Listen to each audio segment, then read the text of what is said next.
예, 우리는요 이제 데살로니가전서 마지막 장에 들어왔습니다. 5장에 들어왔고요.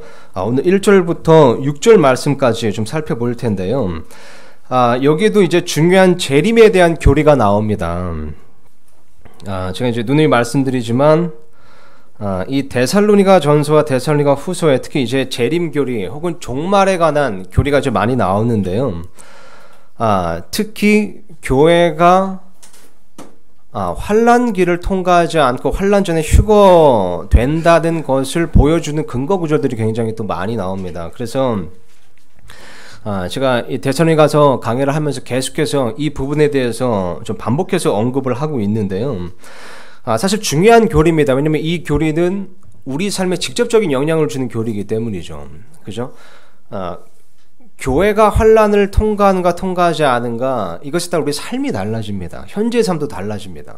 그죠? 만약 우리가 환난을 통과한다고 한다면요, 우리는 환난을 통과할 준비를 하면서 살아야 됩니다. 그죠?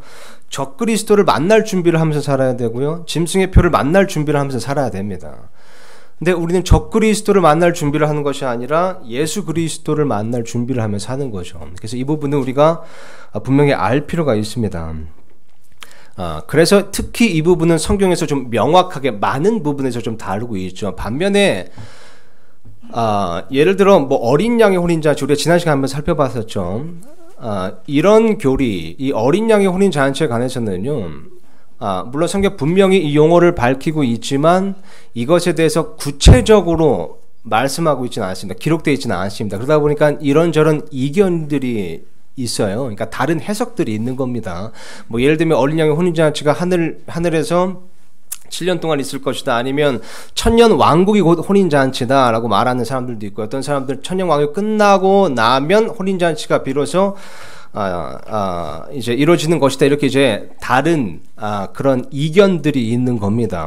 그러나 성경에서 어떤 그 어린 양의 혼인잔치 그 사건은 분명하게 말씀하고 있지만 정확한 그 기간은 얘기하고 있지 않기 때문에 이것에 대해서 우리가 목숨 걸고 논쟁할 필요가 없는 거죠. 그래서 제가 말씀드리고자 하는 바는요, 이 종말에 대한 교리를 보면 이렇게 좀 다른 해석이 있을 수가 있습니다. 근데 물론 대부분 성경을 바르게 나눠서 탐구해보면 정리가 되는 것들이고요. 그렇지만 그 중에는 아까 이제 뭐 어린 양의 혼인잔치와 같이 성경에서 분명히 구체적으로 말하고 있지 않은 것들이 있습니다. 이런 것들은 우리가 과도하게 불필요하게 논쟁을 할 필요가 없다는 거죠. 그렇지만 하나님께서는요, 이건 너희가 꼭 반드시 알아야 된다, 이건 너희 삶에 직접적인 영향을 주는 거다, 이건 중요한 거다 라고 하시는 것은 성경에서 분명하게 기록하셨습니다. 그래서 우리가 이것을 바르게 나눠서 살펴보고 탐구하는 것이 굉장히 중요한 것이죠. 그래서 데살로니가서 강해를 하면서요, 이 종말론의 방대한 내용을 다 다룰 수는 없습니다. 그렇지만 이 본문 말씀에 언급된 내용만이라도 조금 이렇게 짚어보고자 합니다. 자, 그래서 1절부터 볼 텐데요. 자, 1절 보니까 또 중요한 용어가 나옵니다. 자, 제가 읽겠습니다. 그러나 형제들아, 그때와 그 시기에 관하여는 내가 너희에게 쓸 필요가 없나니. 그때와 그 시기, 용어 정리부터 좀 해야 됩니다. 자, 지금 보면요, 그때와 그 시기, 영어로 보니까 지금 the times and the seasons 이렇게 되어 있습니다. 그죠? 이게 지금 정관사 더를 붙여서요, 우리말로 번역할 때 그때와 그 시기가 된 겁니다. 더 정확히 직역하자면 이 times and the seasons 이렇게 되어 있잖아요. 그러니까 때들과 시기들, 그죠? 정확히 말하면 이렇게 되는 겁니다. 근데 우리말은 그렇게 쓰지는 않잖아요. 때와 시기 이렇게 이제 얘기하는 거고요. 정관사 더를 썼기 때문에 그때와 그 시기 이렇게 이제 번역을 했기 때문에 이거를 얼핏 보면 1절에서 말하는 그때와 그 시기, 이것이 앞에서 언급된, 그러니까 지난 시간에 살펴본 데살로니가전서 4장에 나오는 휴거 사건 혹은 공중 강림, 예수님의 공중 강림과 연관된 것이구나 라고 생각이 될 수 있습니다. 이해가 되시죠? 그죠? 그러니까 그러나 형제들아 그때와 그 시, 그러니까 4장에서요. 5장 넘어오기 전에 4장에서 예수님의 공중강림 휴가 사건을 언급하잖아요. 그러면서 1절에 그러나 형제들아 그때와 그 시기에 관하여는 라고 말하니까 정관사 더 때문에 이것은 휴거의 때와 휴거의 시기에 관하여는 이런 말이구나 라고 이제 생각할 수가 있다는 겁니다. 그죠?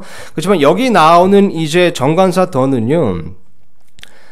앞에 언급된 것을 받는 것을 뜻하는 것이 아닙니다. 여기에 쓰인 것은요.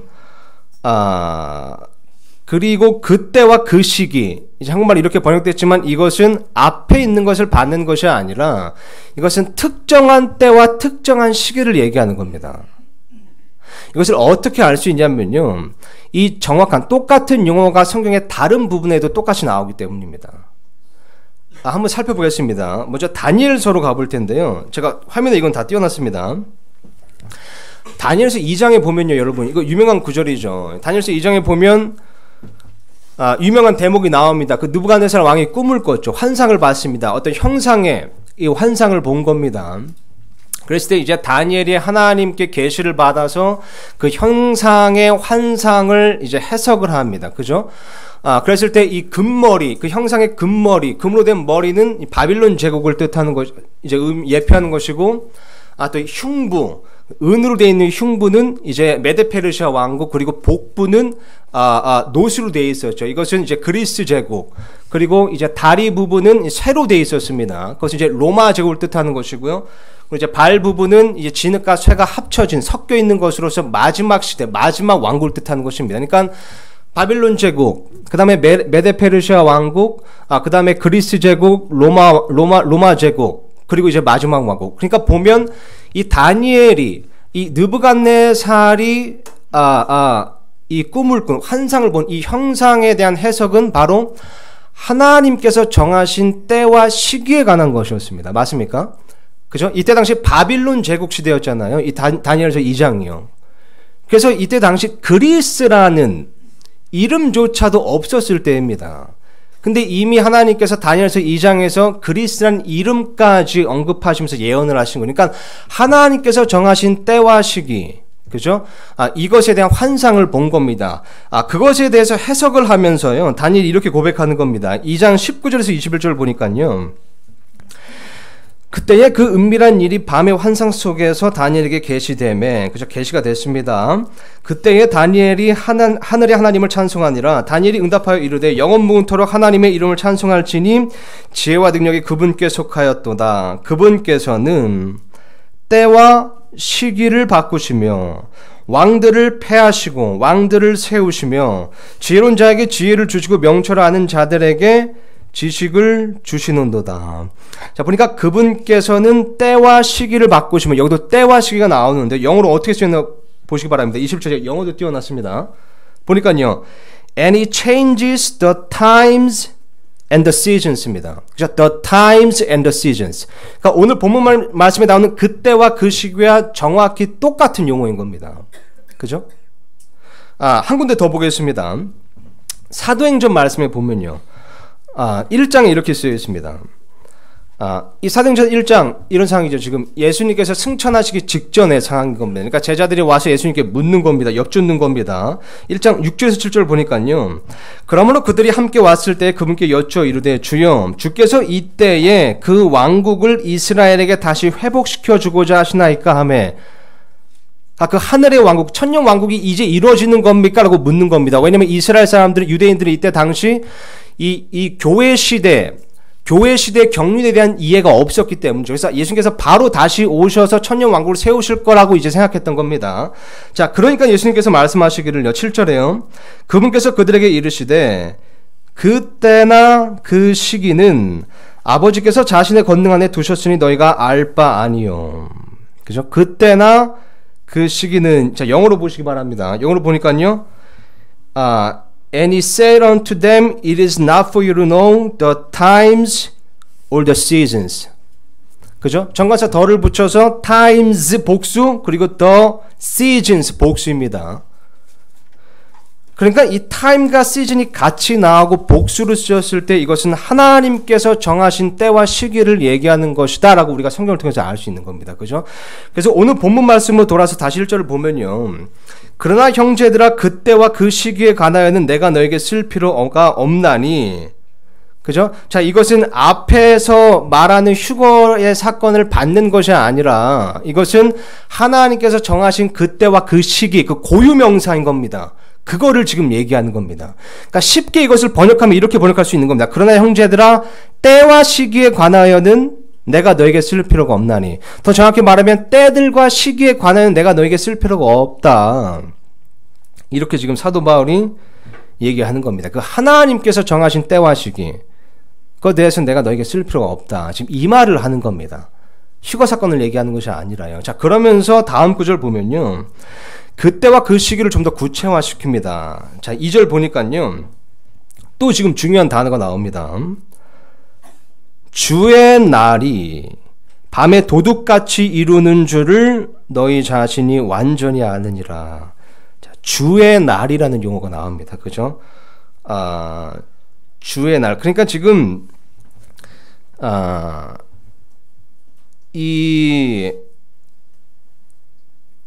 지금 1절에서 말하는 그때와 그 시기. 자, 이것을 사도 바울이 얘기하고자 하면서요. 그 중에서 특히 주의 날의 때와 시기에 대해서 지금 얘기하고자 하는 겁니다. 그죠? 그러니까 1절에서 말하는 그때와 그 시기는 곧 주의 날의 때와 시기가 되는 겁니다. 이해가 되시죠? 그래서 아시다시피 이 주의 날이라는 용어는요, 성경에서 굉장히 중요한 단어입니다. 특히 구약 성경에 보면요, 굉장히 많이 나오고요. 또 그 개념이 명확하게 나타나 있습니다. 그죠? 주의 날, 여러분 많이들 알고 계실 테지만요, 이거 구약 성경 다 찾아보려면 제가 진도를 못 뺍니다. 그래서 그냥 제가 이 주의 날이 성경에서 어떤 개념을 얘기하는 것인지를 먼저 말씀을 드리고요.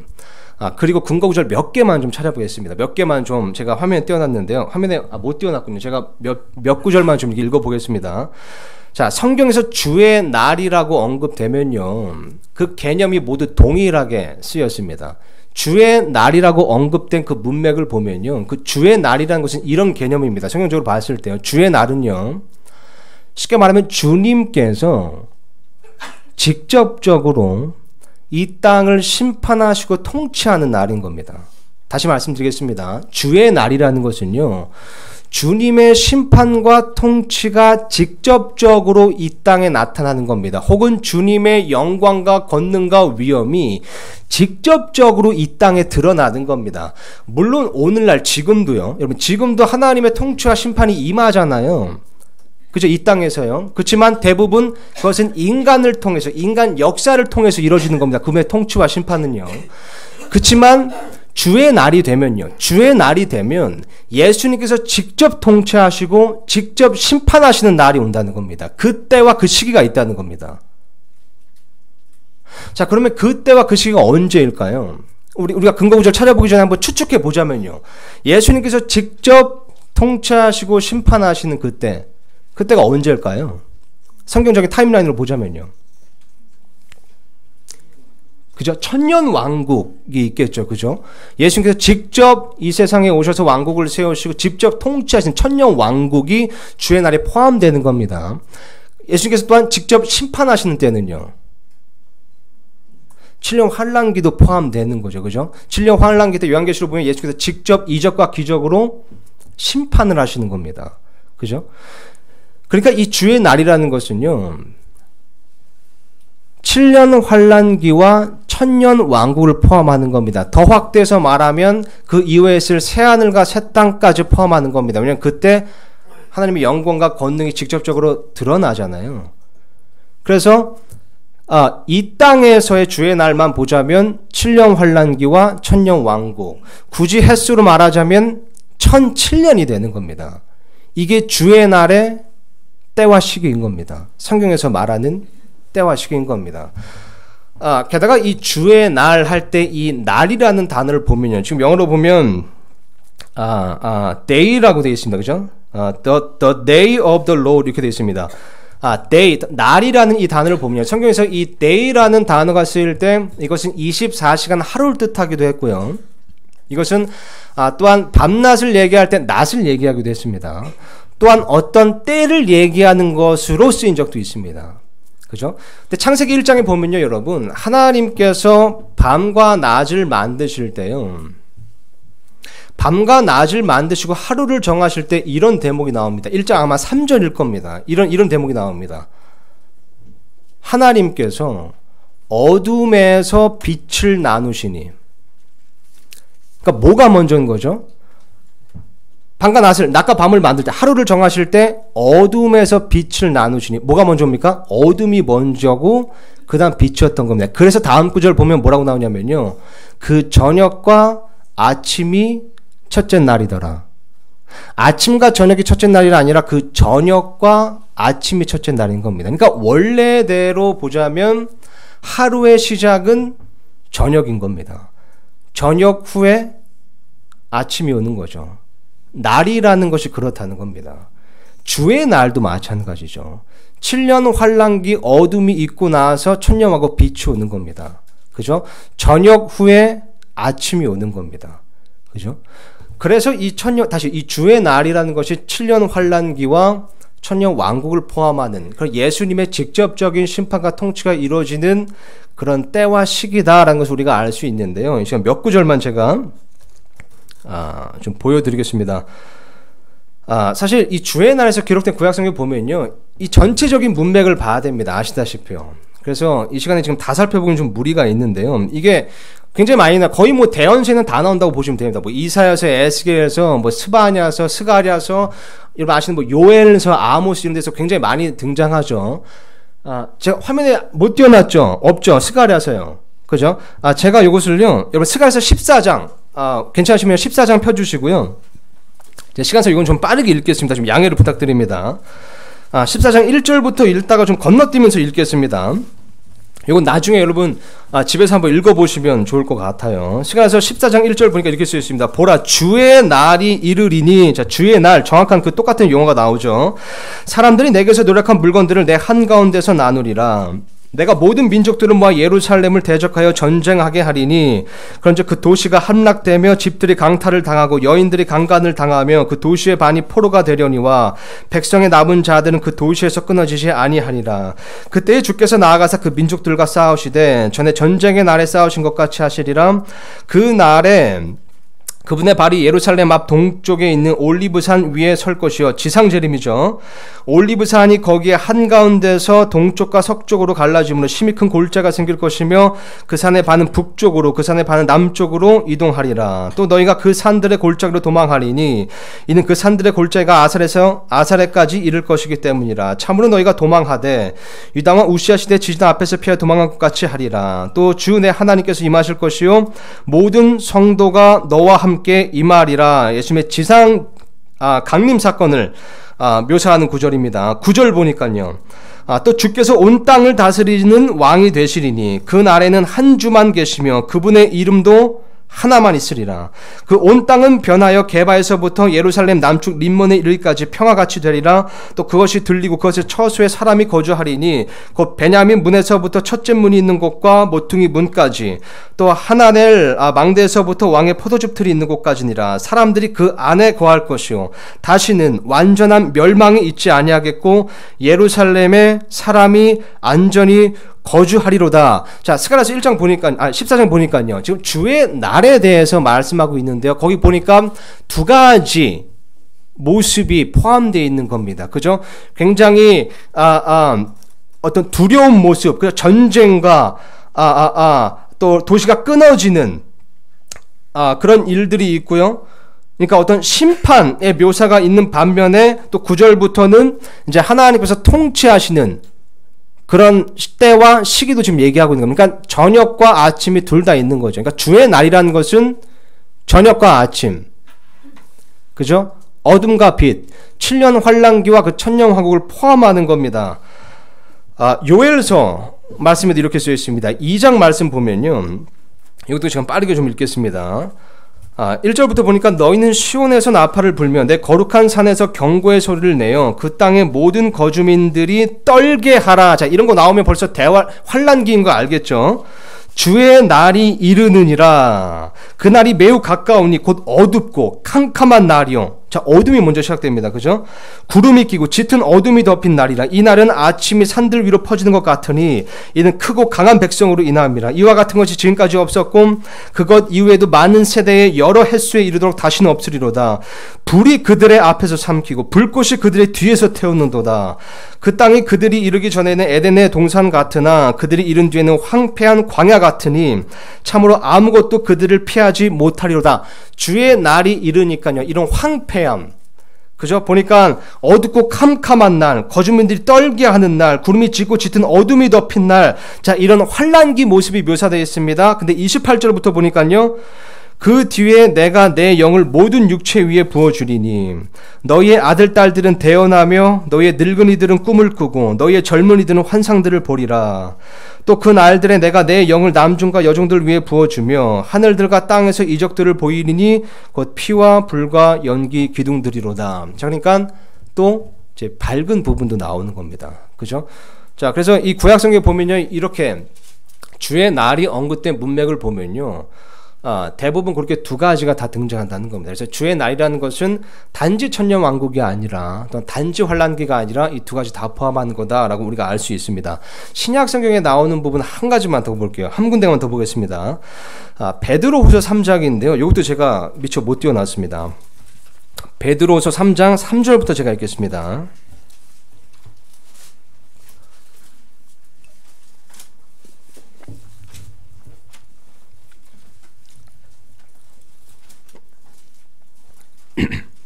예, 베드로서 3장 3절입니다. 먼저 이것을 알라. 곧 마지막 날들에 비웃는 자들이 와서 자기들의 정욕을 따라 걸으며 이르되 그분께서 오신다는 약속이 어디 있느냐. 조상들이 잠든 이래로 모든 것이 창조의 시작 이후부터 있었던 것 같이 그대로 계속되느니라 하리니. 자, 9절 보겠습니다. 그러니까 사람들이 묻는다는 겁니다. 마지막 날들이요. 예수님께서 언제 오시냐? 저 오시는 건 맞냐? 다 똑같은데 예나 지금이나. 자, 9절 보니까 이렇게 말합니다. 주께서는 자신의 약속에 대해 어떤 사람들이 더디다고 생각하는 것 같이 더디지 아니하시며 오직 우리를 향하여 오래 참으사 아무도 멸망하지 아니하고 모두 회개에 이르기를 원하시느니라. 그러나 주의 날이 밤에 도둑같이 오리니 그 날에는 하늘들이 큰 소리와 함께 사라지고 원수들이 뜨거운 열에 녹으면 땅과 그 안에 있는 일들도 불태워지리라. 그런즉 이 모든 것이 해체될진데 너희가 어떤 사람이 되어야 마땅하겠느냐. 모든 거룩한 행실 속에서 하나님을 따르는 가운데 하나님의 날이 오는 것을 기다리고 서두르라. 그러니까 주의 날, 이것을 신약성경 베드로서에는 하나님의 날이라고도 표현하고요, 데살로니가 후서에서는 그리스도의 날이라고도 표현합니다. 어쨌든 12절 보니까 하나님의 날, 주의 날 뜻하는 겁니다. 이 오는 것을 기다리고 서두르라. 그 날에 하늘들이 불이부터 해체되고 원수들도 뜨거운 열에 녹으려니와 그럼에도 불구하고 우리는 그분의 약속에 따라 의가 거하는 새 하늘들과 새 땅을 기다리는도다. 그죠? 자, 그래서 지금 보니까 주의 날이라는 것은요, 주님의 직접적인 심판이 실현되는 그 날, 환란기도 포함하고요, 주님의 직접적인 통치가 실현되는 날, 그 천년왕국도 포함하고요, 더 확대하면 하나님의 영광과 위엄과 권능이 드러나는, 완전하게 드러난 그 새하늘과 새 땅도 포함하는 겁니다. 그런 the times and the seasons, 그 때들과 그 시기들을 얘기하는 겁니다. 쉽게 말하면 종말의 날을 이제 얘기하는 거죠. 이 세상의 종말의 날을 이제 얘기하는 겁니다. 자, 그럼 이제 다시 본문으로 돌아와서 여러분, 1절부터 보니까요, 이제 그 시기, 그러니까 그때와 그 시기 용어 정리됐고요. 주의 날, 이것도 이제 용어가 정리됐습니다. 이걸 염두에 두시고요. 다시 이제 본문 말씀으로 들어와서 1절 보니까 이렇게 쓰여 있습니다. 다시 읽겠습니다. 그러나 형제들아, 그때와 그 시기에 관하여는 내가 너에게 쓸 필요가 없나니. 그러니까 쓸 필요가 없다는 겁니다. 그 하나님께 정하신 때와 시기에 관해 쓸 필요가 없다는 겁니다. 왜냐하면 다음 구절 보니까요, 주의 날이 밤에 도둑같이 이르는 줄을 너희 자신이 완전히 아느니라. 그러니까 왜 사도 바울이 그 때와 시기에 대해서 쓸 필요가 없다고 지금 얘기하죠? 이미 데살로니가 교회 성도들이 완전히 알고 있기 때문입니다. 뭘 완전히 알고 있는 거죠? 보니까요. 그 때와 그 시기에 어떤 일이 있을지를 지금 아는 거고요. 또한 그 때와 그 시기, 그 주의 날은 아무도 모르게 임하는 날임을, 그죠? 도둑같이 임하는 날임을 완전히 알고 있다는 겁니다. 그래서 더 쓸 필요가 없다 지금 얘기하는 거예요. 그러니까 이겁니다. 사도 바울이 데살로니가에 3주 동안 머물렀잖아요. 그 데살로니가 도시에. 그러면서 이들을 열심히 그 3주 동안 짧은 시간에 가르쳤습니다. 근데 그 3주 동안밖에 없었는 3주밖에 없었는데도 그때 이 종말에 관한, 이 주의 날에 관한 이 재림 교리를 가르친 겁니다. 그 정도로 이 교리가 중요하다는 거죠. 근데 3주밖에 있지 않았기 때문에 좀 설명이 부족했나 봐요. 그죠? 그래서 데살로니가 교회 성도들이 이것에 대해서 많은 이런저런 질문들을 한 겁니다. 예를 들면 우리가 죽으면 어떻게 되는가? 혹은 이 교회가 이 주의 날을 통과하는가 어떻게 되는가? 그죠? 우리가 그럼 어떻게 살아야 되는가? 그 주의 날은 언제 임하는가? 이런 궁금했던 겁니다. 그래서 사도 바울이 이 데살로니가 전서, 데살로니가 후서를 쓰면서 여러 곳곳에 보충 설명을 하는 거죠. 그 재림의, 그 주의 날에 대해서, 예수님의 재림에 대해서, 공중 강림에 대해서, 휴거에 대해서 보충 설명을 하는 겁니다. 지난 시간 4장에 대해서 살펴봤었죠. 그리고 오늘 말씀에도 이제 나오는 거고요. 그죠? 그래서 여러분 이 9절에 보면요. 오늘 본 말씀 이제 9절에 보면요. 이 교회가 환란을 통과하지 않는다는 것을 사도 바울이 지금 다시 한번 상기시켜 주는 겁니다.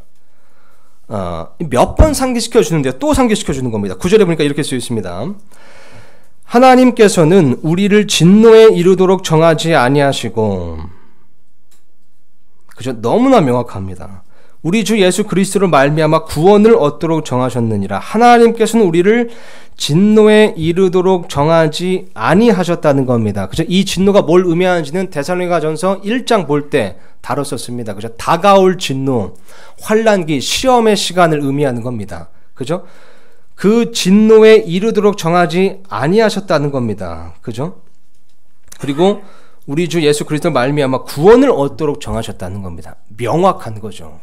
교회는, 우리 그리스도인들은, 성도들은 주의 날 환난기를 통과하지 않는 겁니다. 그 환난기, 그 주의 진노, 그 야곱의 고난을 통과하지 않는 겁니다. 그 진노에 이르도록 정하지 아니하셨기 때문이죠. 자, 그렇다면 여러분, 도대체 왜 교회가 환난기를 통과한다라는 해석이 나오는 걸까요? 지난 시간에 못 다룬 내용이 있어가지고 이것도 한번 잠깐만 짚어보겠습니다. 좀 제가 양해를 구합니다. 이 강해를 하다 보니까 좀 이런 교리적인 자꾸 내용이 자꾸 나오는데요. 사실 이런 내용은 이제 성경 공부 때 좀 해야 되는데, 어쩔 수가 없습니다. 이게 좀 넘어가려면요. 좀 설명이 좀 필요합니다. 왜 여러분, 이게 중요합니다. 교회가 환난을 통과한다 라는 주장이 있거든요. 해석이 있습니다. 그리고 저는요, 물론 교회가 환난을 통과한다는 그 해석에 동의하지는 않습니다. 근데 그 해석을 지지하는 분들을 함부로 무시하지는 않습니다. 그러니까 그 의견은 동의하지 않는데요. 그 의견을 그렇게 갖는 것은 존중한다는 거죠. 왜냐하면 그 이제 환난 통과를 지지하시는 분들 중에는 이제 구원받은 분들도 많기 때문입니다. 그리고 이제 그분들이 그냥 막 허무맹랑한 얘기를 아무 근거 없이 무대뽀로 이렇게 주장하시는 것이 아니라 나름 이제 근거 구절을 이렇게 대면서 주장을 하세요. 근데 이제 거의 모든 근본주의 성경 신자들은요, 그리고 성경을 이제 바르게 나눠서, 그러니까 재림과 휴거를 바르게 나누고 교회와 이세를 바르게 나눠서 탐구해 보면 명확하다고 믿는 겁니다. 모든 근본주의 성경 신자들이요. 근데 이 논쟁이 되는 구절들이 몇 개가 있습니다. 그 구절 중에 하나가요, 사실 이제 지난 시간에 살펴본 데살로니가전서 4장 16절에 나오는 구절인데요. 이게 이제 논쟁이 됐던 좀 구절입니다. 좀 난제였죠. 4장 16절을요, 다 같이 한번 보겠습니다. 자, 예수님의 공중 강림 지난 시간에 살펴봤었죠. 그래서 우리의 휴거, 몸의 부활 이 사건을 지금 얘기하면서 16절에 보니까요. 그 사건이 이렇게 이제 묘사되어 있습니다. 주께서 호령과 천사장의 음성과 하나님의 나팔 소리와 함께 친히 하늘로부터 내려오시리니 그리스도 안에서 죽은 자들이 먼저 일어나고, 예수님께서 공중 강림을 할 때 보니까요. 호령과 주께서 예수님의 호령과 천사장의 음성과 하나님의 나팔 소리가 있다는 겁니다. 그죠? 자, 먼저 보니까 호령이 있다고 얘기합니다. 영어로 보니까 지금 shout라고 되어 있습니다. 그러니까 외침이라는 거죠. 예수님의 외침이라는 겁니다. 이거는 어떤 외침일지는 모릅니다. 이게 안 써 있기 때문이죠. 근데 우리가 이제 추측을 하기를 요한계시록 보면요. 그 4장에 보면 4장인가 1장인가요? 갑자기 헷갈리네요. 어쨌든 이 요한계시록에 보면 요한이 하늘로 들려 올라갈 때요. 예수님께서 뭐라고 외치시죠? 이리로 올라오라라고 외치십니다. 그래서 이것도 어떻게 보면 그 요한이 휴거되는 들려 올라가는 그런 묘사니까 여기서도 이 외침은 이리로 올라오라는 외침 아닐까라고 추측하기도 하고요. 아니면 지난주에 살펴본 저 아가서 말씀처럼 일어나서 우리가 떠나가자 이런 외침일 수도 있고요. 그렇죠? 이거는 그렇지만 모르는 겁니다. 이런 걸로 목숨 걸고 논쟁할 필요가 없다는 겁니다. 정확하게 나와 있지 않은 거든요. 자, 그리고 다음 또 보니까 또 뭐가 나오죠? 천사장의 음성이 또 나옵니다. 근데 이것도 이 천사장이 어떤 천사장일지도 모르는 겁니다. 다니엘서에 보면 미가엘 천사장뿐만 아니라 다른 천사장들도 있다고 그러잖아요. 그죠? 그 천사장의 음성, 어떤 음성일지도 모르는 겁니다. 물론 이제 다니엘서 보면요, 미가엘이 이스라엘과 관련된 천사장이고 또 이 환란기와 관련된 천사이긴 합니다. 그래서 추측하기를 이 천사장은 그러면 미가엘이 아니겠느냐라고 추측은 하지만 이런 걸로 논쟁할 필요가 없다는 거죠. 뭐 이게 가브리엘이냐 미가엘, 이게 중요한 게 아니라는 겁니다. 성경에서 명확하게 나와 있지 않으니까요. 자, 그리고 나오는 게 하나님의 나팔 소리입니다. 자, 여러분 이 용어를 잘 보셔야 됩니다. 하나님의 나팔이 아니라요, 하나님의 나팔 소리입니다. 그죠? 영어로 보면 트럼펫이 아니라 트럼프 이렇게 되어 있습니다. 트럼펫은 나팔이고 트럼프는 나팔 소리, 나팔이 내는 소리죠. 나팔 소리입니다. 나팔 소리. 그래서 이 트럼프, 이 스펠링이 지금 미국 대통령 트럼프 대통령하고 스펠링이 같아요. 그래서 이제 어떤 미국에 있는 그 목사들이요, 이게 스펠링이 같으니까 이 트럼프가 우리 대통령이다. 들어보셨어요? 그래서 이 하나님의 나팔 소리, 하나님의 이 트럼프 대통령이다. 이렇게 이제 얘기하는 목사들이 있더라고요. 그래서 고린도전서에 보면 라스트 트럼프라고 나오거든요. 거기 나오는 트럼프도 이제 스펠링이 같은 겁니다. 그러니까 이 마지막 시대를 위해 예배하신 대통령이다. 이렇게 막 또 확대해서 좀 해석하는 분들도 있더라고요. 어쨌든 지금 이 트럼프는 나팔 소리를 얘기하는 거다. 요거를 좀 염두에 두셔야 됩니다. 그리고 이 나팔 소리는요, 또한 하나님의 음성을 말하는 것이 아니겠느냐라는 견해도 있습니다. 이것은 좀 일리가 있는데요. 왜냐하면 요한계시록 4장의 말씀을 보면요, 아까 이제 말씀드렸듯이 이 요한이 이 하늘로 들려 올라갈 때, 휴가가 될 때 하나님께서 예수님께서 이리로 올라오라, 자, 이렇게 음성을 내시는데요. 그것을 이렇게 표현하거든요. 요한계시록 4장 1절 보니까요, 이 일 뒤에 내가 바라보니 보라, 하늘에 한 문이 열려 있더라. 내가 들은 첫째 음성, 이게 예수님의 음성입니다. 이 첫째 음성이요, 곧 나팔 소리 같이 내게 이야기하던 음성이 이르되 이리로 올라오라. 이후에 반드시 일어날 것들을 내가 내게 보이리라 하더라. 그죠? 그러니까 이 나팔 소리, 하나님의 나팔 소리라는 것은 하나님께서 나팔 소리 같은 음성을 내신 하나님의 음성이 아니냐라고 이제 해석하는 견해가 있다는 겁니다. 뭐 일리가 있지만 꼭 그렇다고 볼 수만은 없죠. 어쨌든 중요한 것은 하나님께서 직접 내시는 나팔 소리인 겁니다. 이건 분명한 겁니다. 하나님의 나팔 소리인 거죠. 자, 이것을 여러분 염두에 두시고요. 이 시간 다 같이 고린도전서 15장으로 가보겠습니다. 이건 좀 문맥을 봐야 돼서요, 제가 화면에 안 띄워놨고요. 예, 고린도전서 15장을요, 괜찮으시면 다 같이 펴주시면 감사하겠습니다.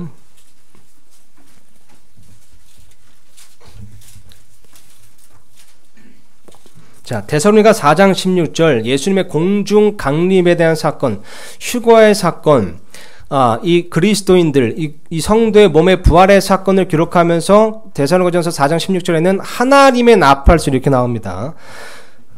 고린도전서 15장에 보면요. 여러분 아시다시피 고린도전서 15장은 우리가 흔히 부활장이라고 부르는 장입니다. 그죠?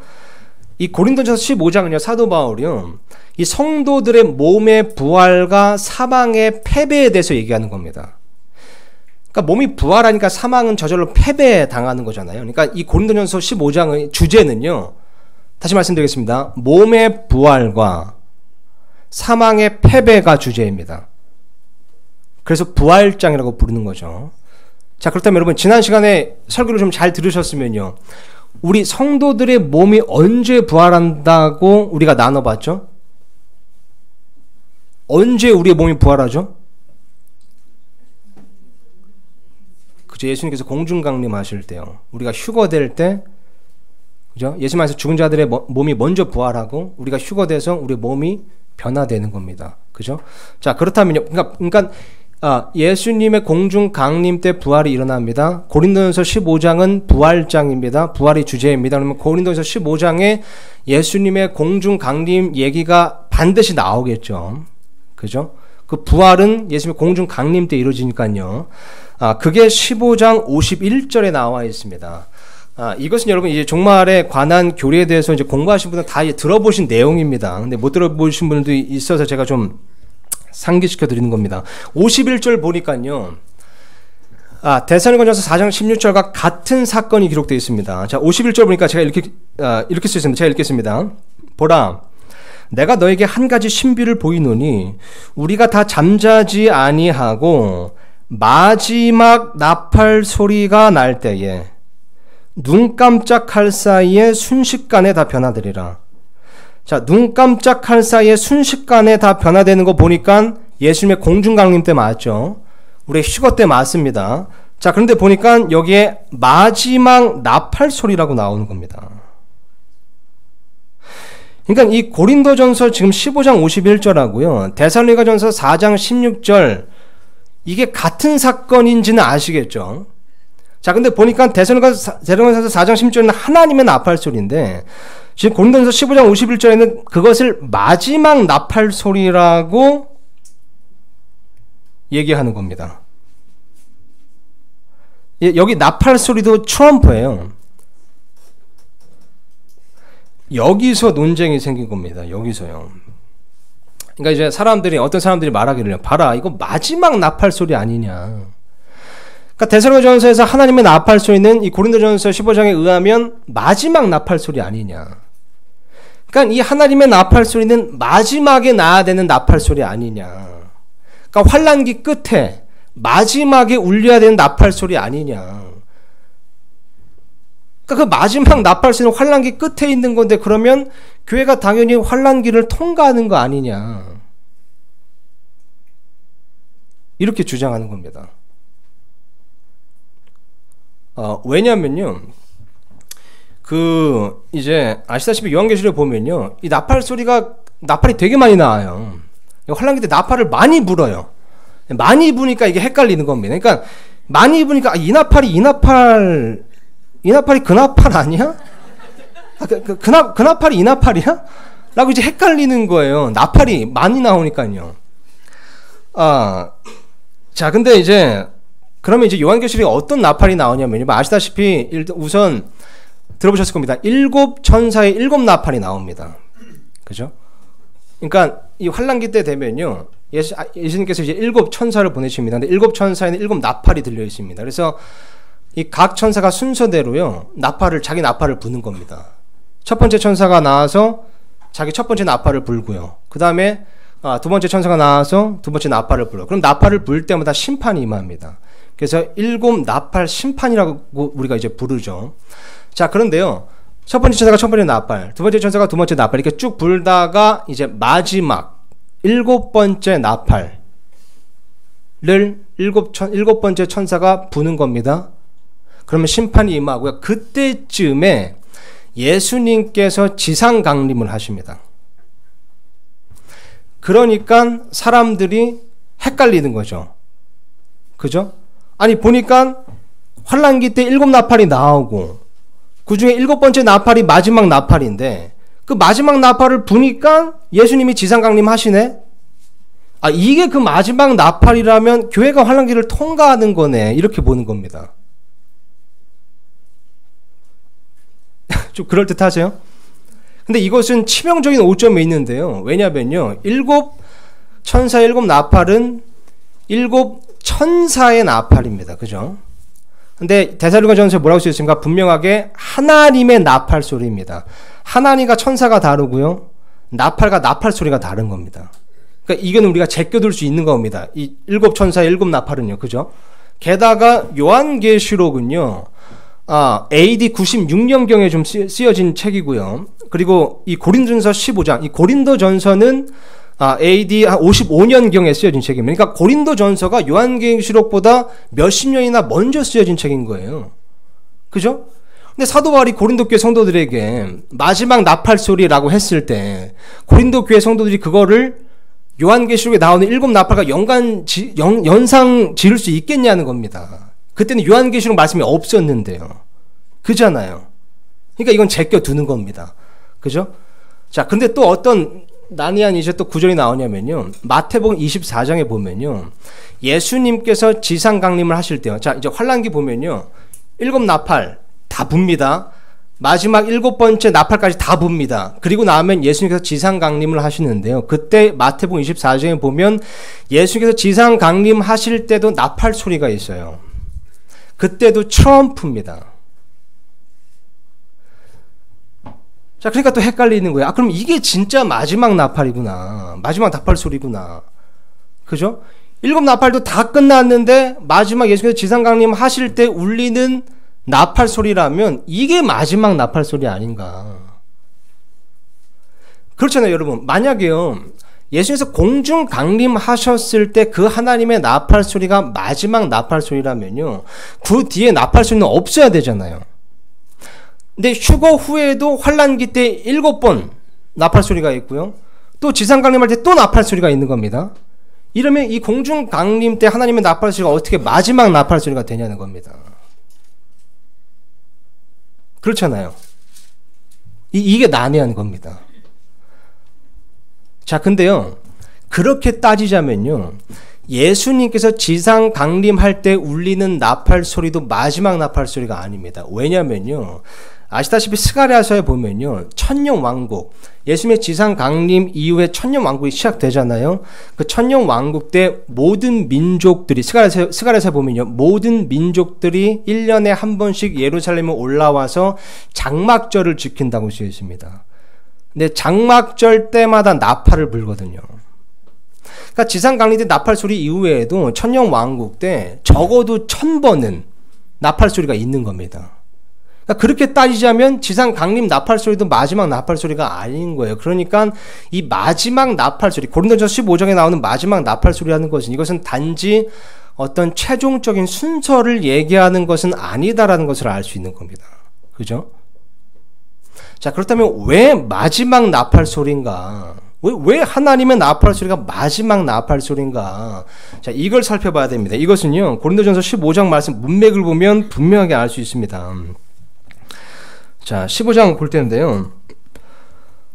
다시 말씀드리지만요, 이 15장의 주제는 몸의 부활과 사망의 패배입니다.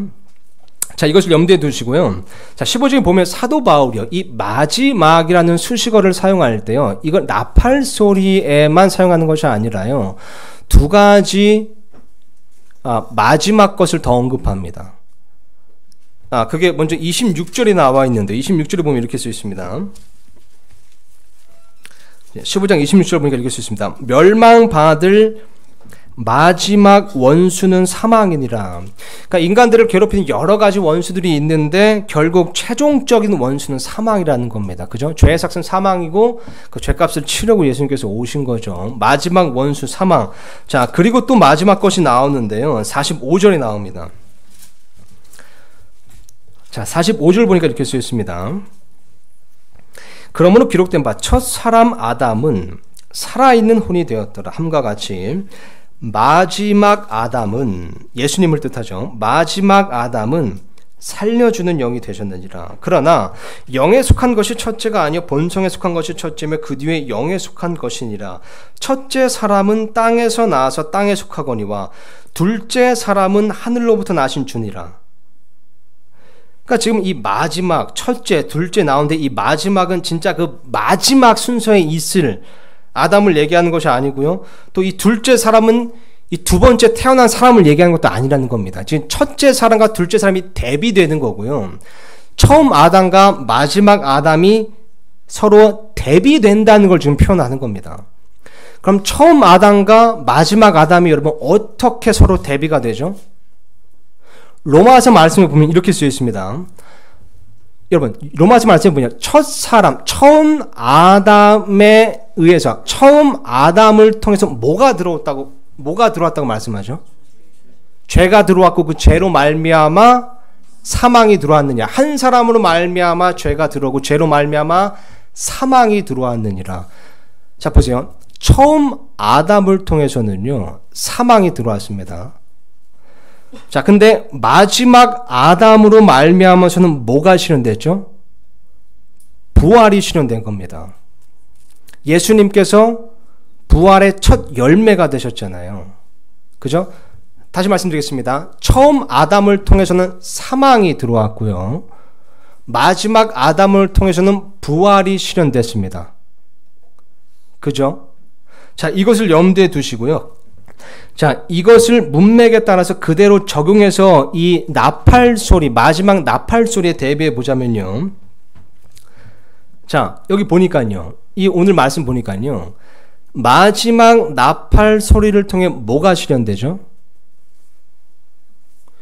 부활이 실현됩니다. 그죠? 하나님의 나팔 소리, 마지막 나팔 소리, 그 공중 강림, 휴거, 그 사건 때 부활이 실현됩니다. 마지막 나팔 소리 때 부활이 실현됩니다.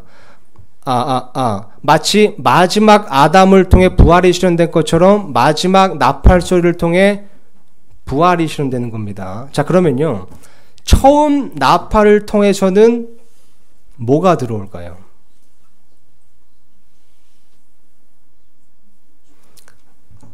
처음 아담을 통해서 사망이 들어왔습니다.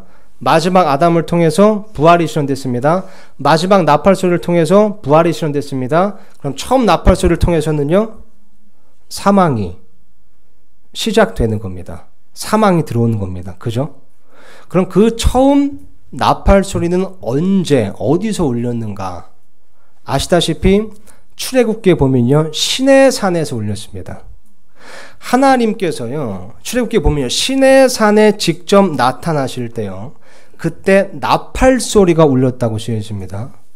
근데 그 나팔 소리와 함께 하나님께서 시내산에 나타나시는데요, 그때 하나님께서 모세에게 무엇을 주셨죠? 율법을, 십계명을 주셨습니다. 그 율법은요, 고린도후서 말씀에 의하면요, 정확히 이렇게 쓰여 있습니다. 사망의 직무라고 쓰여 있습니다. 사망의 직무요. 그러니까 율법을 통해서는, 율법은 죄를 알게 하는 역할을 하는 겁니다. 율법의 직무는 사망의 직무인 겁니다. 정리하자면 이렇습니다, 여러분. 처음 나팔을 통해서는요, 사망의 직무가 시작된 겁니다. 마지막 나팔 소리를 통해서는요, 그 사망의 직무가 완전히, 그죠? 패해진 겁니다. 패하여지는 겁니다. 하나님께서 마지막 나팔 소리를 통해 사망의 직무를 완전히 패하시는 겁니다. 그죠? 이게 이렇게 대비가 된다는 겁니다. 처음 사람, 처음 아담을 통해서 사망이 들어왔는데 마지막 아담을 통해서 부활이 실현된 것처럼요. 마지막 나팔 소리를 통해서 부활이 실현되는 것처럼 이 처음 나팔 소리를 통해서 사망의 직무가 들어왔고, 그 나팔, 마지막 나팔 소리가 울릴 때 그 사망의 직무가 부활로 말미암아 끝나는 겁니다. 종결되는 겁니다. 그래서 이 고린도전서 15장에서요. 이 하나님의 나팔 소리를 마지막 나팔 소리다라고 지금 이렇게 표현한 겁니다. 정확한 표현이죠.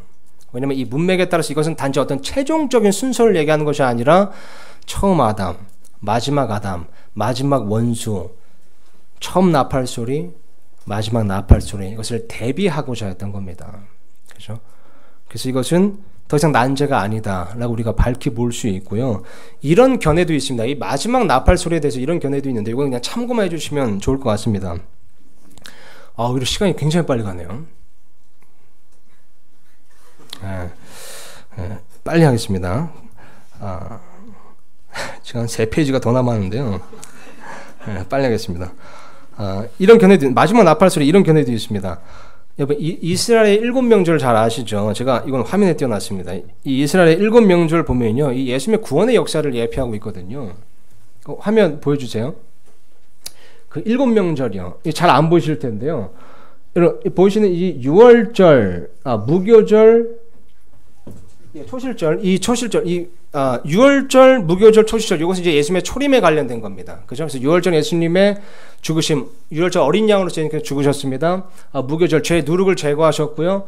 초실절, 그죠? 예수님께서 부활의 첫 열매가 되셨습니다. 초실절, 예수님의 부활을 예표하는 것이죠. 오순절, 오순절에 성령님께서 임하셔서 교회가 시작된 겁니다. 그래서 오순절은 교회의 시작, 신약교회의 시작을 예표하는 것입니다.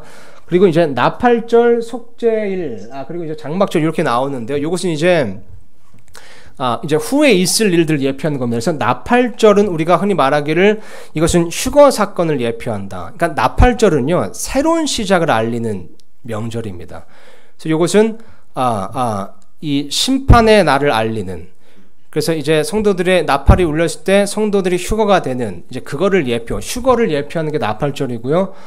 속죄일은 이제 그 이스라엘이 그 환난기를 통해서 단련받고 다시 하나님께로 돌아오는, 회복되어 돌아오는, 그걸 이제 예표하는 것입니다. 장막절은요, 예수께서 지상강림하셔서 이제 장막을 쳐서 우리와 함께 천년 동안 거하시는, 그것을 뜻하는 겁니다. 자, 그래서 중요한 것은 이제 나팔절이 휴거 사건을 예표한다라고 이제 우리가 알고 있는데요. 이 나팔절을 영어로 표기하면요, 로시 하샤나라는 단어입니다. 그 보여주세요. 슬라이드요. 근데 요것을요, 이 로시 하샤냐, 이게 이제 나팔절 영어로 표기한 건데요. 이것에 이제 공식적인 히브리어 이 명칭이 있습니다. 그것을 욤 테루아라고 한다고 해요. 자, 근데 이 로시 하샤냐를 설명하는 히브리어 명칭 중에는요, 이 욤 테루아, 욤은 날, 이 데이, 날이라는 뜻이거든요. 그러니까 나팔을 부는 날, 이게 욤 테루아입니다.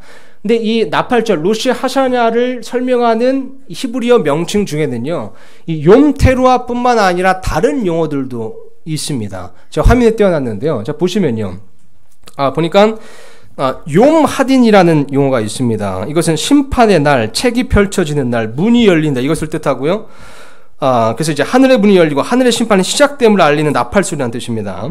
그래서 그리고 또 보니까 욤 하켓세라는 이제 또 용어도 있죠. 보니까 이것은 뜻이 숨겨진 날, 감춰진 날 뜻하고요. 욤 하키두신, 하키두신, 라는 이제 명칭이 나오는데 이것은 메시아의 결혼식 날 뜻한 겁니다. 지난 시간에 살펴봤죠, 그죠? 휴거가 되면 어린 양의 혼인잔치, 혼인식이 이루어지는 겁니다. 그리고 다음에 또 명칭이 욤 하멜렉이라는 명칭이 있습니다. 메시아의 대관식 날이란 뜻이고요. 욤 하나찰이라는 명칭도 있는데 이것은 의인이 부활하는 날, 휴거 때 부활하죠. 그죠? 또 보니까 욤 하하케다라는 명칭도 있습니다. 이것은 아브라함이 이삭을 바친 날이란 뜻입니다. 자, 그리고 이 나팔절에는요, 이런 명칭들을 가지고 있는 이 나팔절에는요, 이 히브리인들이 100번에 나팔을 100번을 분다고 합니다.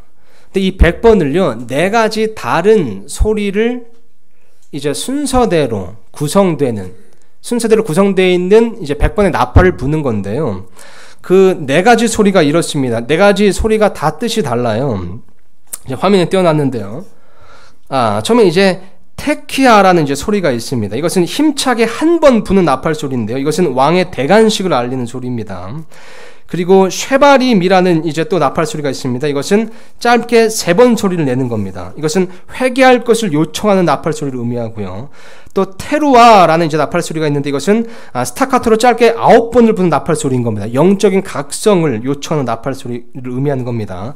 자, 그래서 이렇게 이 다른 소리들이 순서대로 구성이 되어 있는 것을 이렇게 불다가요, 마지막에 100번째 나팔, 마지막 나팔 소리. 마지막 나팔 소리는요, 가장 웅장하고 길게 부는 나팔 소리가 있는 겁니다. 이 나팔 소리를 테키아 하가돌이라고 부르는데요. 이 테키아 하가돌의 의미는 하나님의 음성이라고 합니다.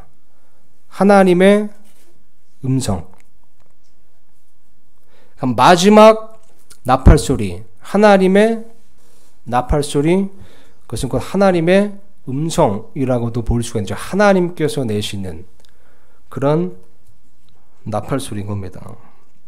그래서 이 하나님의 나팔 소리, 마지막 나팔 소리가 울릴 때요, 우리는 하늘로 들려 올라가고요. 그때 우리는 부활의 몸을 입을 것이고, 그리고 이 땅에서는 주의 날이 그때 시작되는 겁니다. 그래서 우리는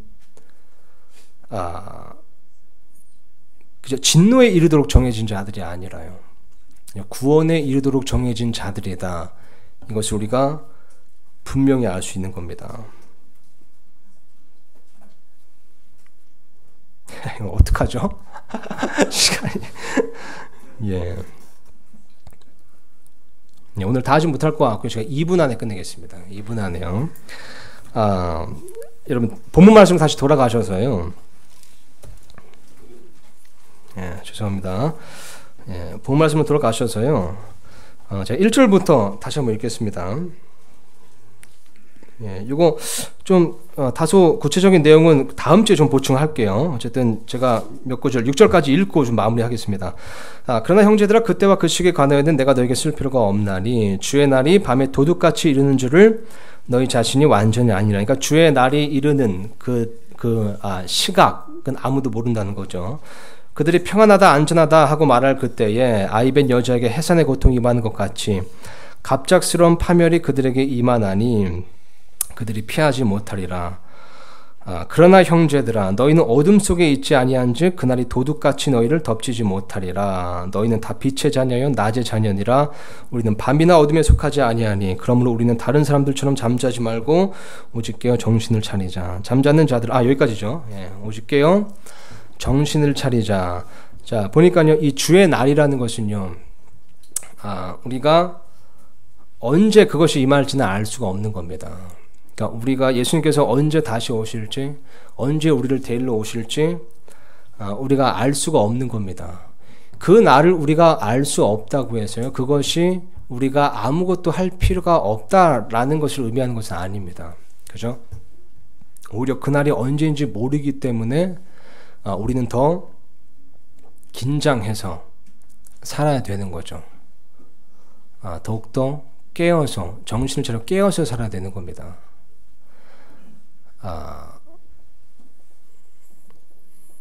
제가요, 청소년 학생 때요, 요것만, 요걸로 설교 마무리하겠습니다.